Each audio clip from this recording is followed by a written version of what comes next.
السلام علیکم، welcome to my channel دیسی ٹپس چینل توفیق میں خوش آمدید۔ کیسے ہیں سب دوست؟ امید ہے خیریت سے ہوں گے۔ آج کی ویڈیو میں ہم آپ کو جس بوٹی کی معلومات دیں گے وہ آپ کے سامنے سبز بوٹی کی ہم آپ کو پہچان کرائیں گے۔ بہت ہی زبردست اور کمال کی بوٹی ہے۔ یہ بوٹی ان دوستوں کے لیے بہت ہی زبردست ہے جن کو جریان، احتلام اور بواسیر، خونی بادی بواسیر کے لیے بہت ہی زبردست اس کے فائدے ہیں۔ اس کے پھول اور اس کے پھل، اس کی تمام پہچان ہم آپ کو کرائیں گے۔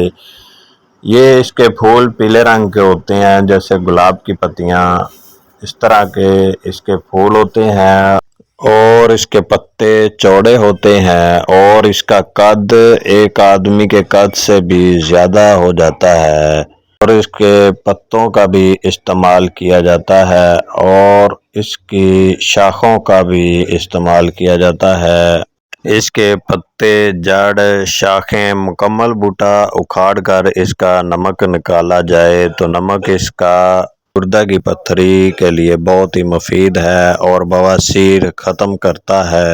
اس بوٹے کو مکمل جلا کر اس کی راکھ کو پانی میں 3 سے 4 دن پڑا رہنے دیں اور کسی لکڑی کے ساتھ ہلاتے رہیں اور 3 سے 4 دن بعد اس کو پانی سے چھان کر نکال دیں اور پانی کو ابال کر پکا لیں۔ جب تھوڑا سا پانی رہ جائے تو اینڈ پہ اس کا نمک بچے گا۔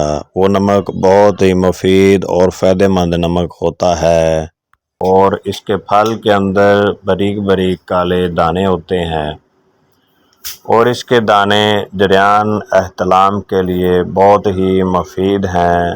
اگر کوئی جریان کے لیے ان کو استعمال کرے تو 5 تولہ اس کے بیج، 5 تولہ ستاور اور 5 تولہ تخم کونچ، ان سب چیزوں کا صفوف بنا کر محفوظ کر لیں۔ صبح شام آدھا چمچ دودھ کے ساتھ کھانے سے جریان، احتلام اور صورت نزال کا خاتمہ ہو جاتا ہے۔